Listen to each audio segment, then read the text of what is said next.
Well, we all had drinks together. Oh, did you? Yes, and he poured them out himself. Is this a joke, Fletcher? By Jove, yes. And I squirted soda in their eyes and hopped out as quick as I could. That's it, Inspector. He just disappeared. There was a sort of grinding noise. But he didn't hop out the door. No? No. Mike was standing covering the door, wasn't you, Mike? And he didn't hop out the window. Couldn't have. 3 floors up? Couldn't have. Have. Look, enough of this, Kesson. You have Mr. Fletcher's keys? He gave them to us. I see. Well, now, you give them to me. All right. Here you are. Thanks. All right. Gordon, Capel, take these 2 birds down to Vine Street.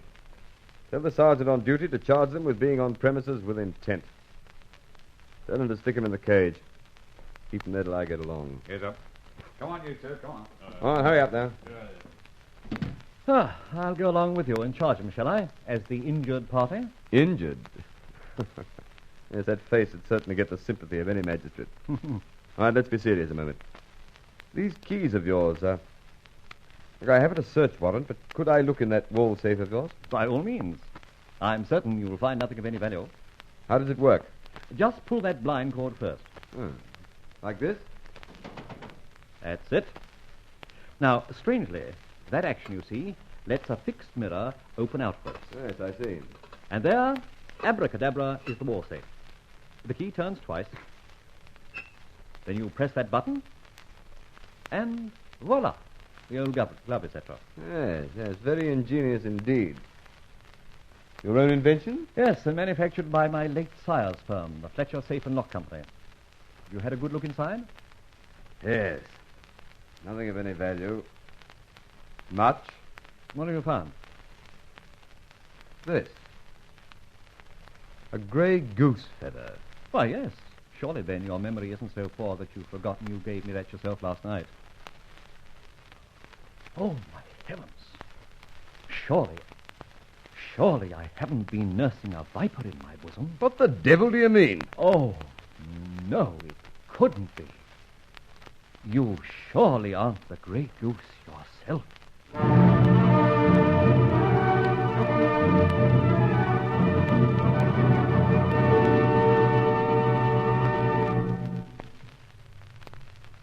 And if that's not turning the tables on Inspector Ben Ford with a vengeance, it's certainly one up to the Grey Goose.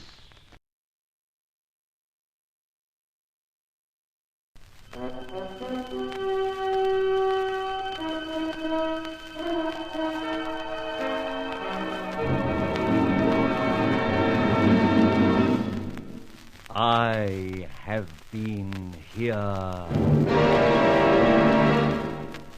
The Grey Goose, Adventures of a Modern Robin Hood.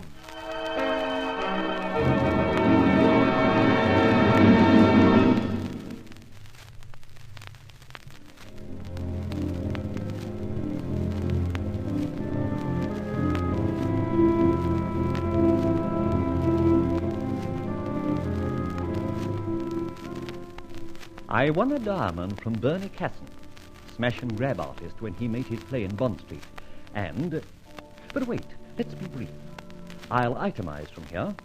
1, we hid the diamond, Barbara and I, in Barbara's flat, in the bath waste. 2, it was then pinched by the housemaid. 3, I got it back by a trick. 4, then, while talking to Barbara, Bernie and a friend burgled my flat. 5, I went round to investigate and met a roughhouse. 6, but I managed to break away in the dark, Barbara, from her side, manipulating our very handy revolving bookcase. 7, while I was being beaten up, Barbara phoned the police. 8, Inspector Ben Ford then turns up. We enter my flat, curtains for Bernie and his bully. 9, Ben is suspicious, borrows my key, opens my wall safe, and pulls out a grey goose feather. What did you say? I just reminded you, Ben, that you, in a moment of semi-sadism, presented me with that feather last night. I had then such a high opinion of you that I thought little of it. Oh, you thought little of it? Indeed, yes, but now, on reflection, what can I think except... Except what? Go on. Except that my old school friend, Ben Ford, a highly respected and responsible police officer, is none other than that bandit, execrable thief, menace to society, elusive thug, threat to honesty, the Grey Goose. Oh, shut up talking nonsense. Nonsense? Yes, stupid, arrant, imbecile nonsense. Oh, you don't know how relieved I am, Ben. Remember the old school drama society? If I were Brutus and you Cassius, you should say, that you have wronged me doth appear in this. Shut up.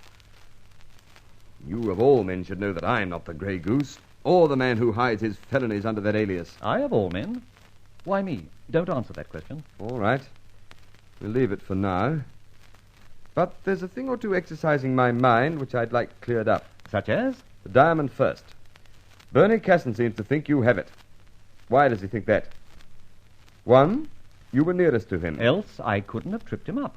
Then, known by every constable in London, he risks being snapped up and invades your place confident that you have it. Mere guesswork, surely. He insists he wasn't guessing.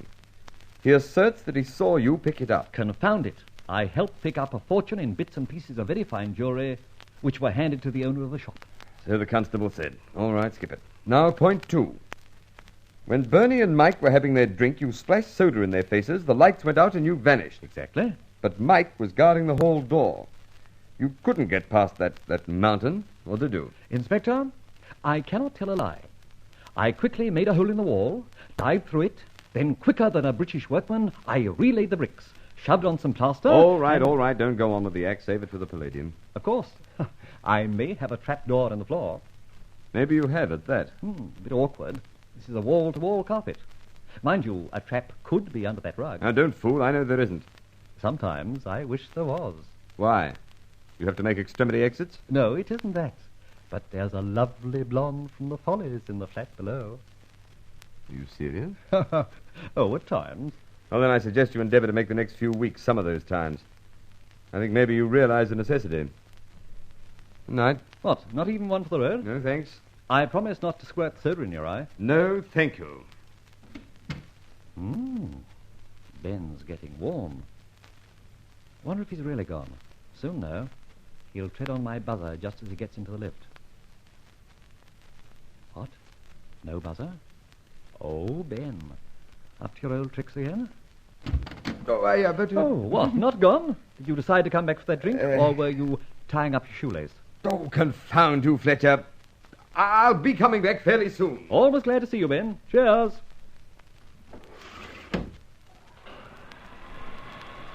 Ah, he has gone this time. Not so funny, really. I shall certainly have to do something. Ben is nudging me somewhat too closely.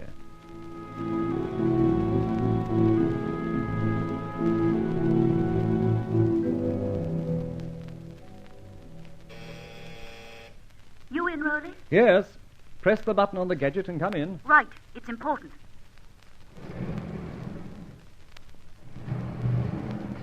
Sit down. Like a cocktail or something? No. I've just come back from an exciting luncheon. Exciting? Was he tall and dark and handsome? I think so. Who do you think it was who took me out? Go on, I'll play. Stuart Granger, Fairbanks? No. Inspector Ben Ford. Good heavens, why? Well, listen. I'll tell you all about it. Go on. I'm terribly interested, naturally. Well, this morning my phone rang and it was the inspector himself. Nice, charming, and would I lunch with him? Unusually, he said, but he wanted to ask me some questions and preferred to do it like that rather than making it official. Nice. Or is it? I confess I was a bit worried, but I thought I ought to go. Of course. Well, did he do you well? Very well. However, it wasn't long before he opened up. He asked me about you.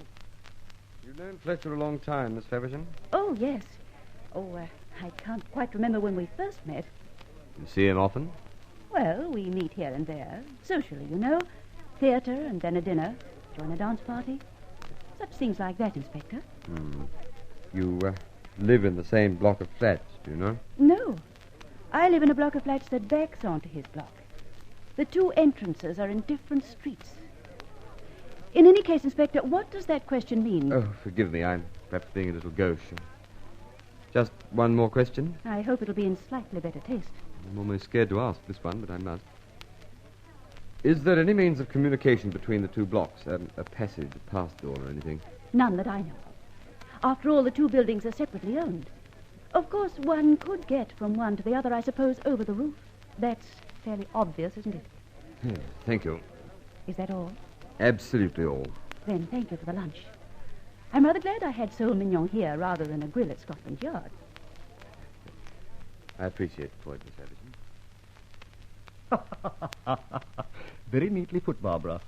But you think he's on to the means of communication? I mean, the revolving bookcase? No, not definitely.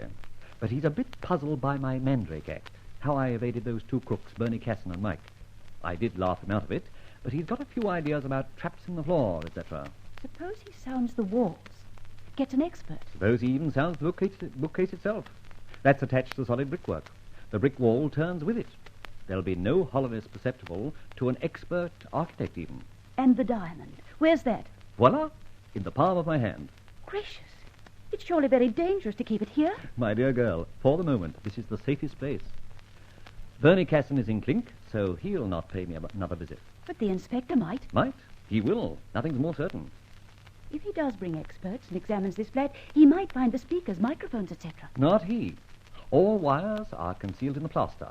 The switches are almost invisible. As for speakers, etc., the ornaments look most inconspicuous. And another thing, he hasn't the slightest idea that there is any system of communication. Somebody in the passage. Hop it quick. Keep your speaker on, but don't call me.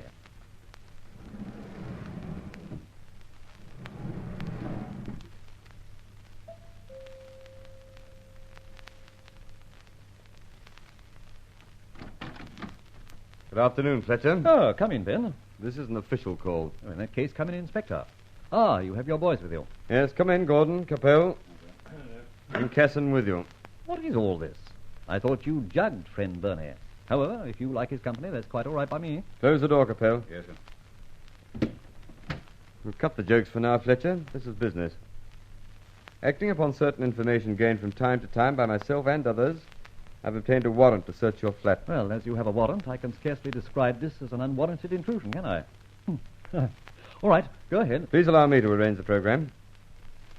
You may wonder why I brought Casson along. I thought he was a deputation from Dartmoor. Where's Mike? We're doing without Mike. Oh. Now, Casson is here because I'm going over the scene of last night. The drinks,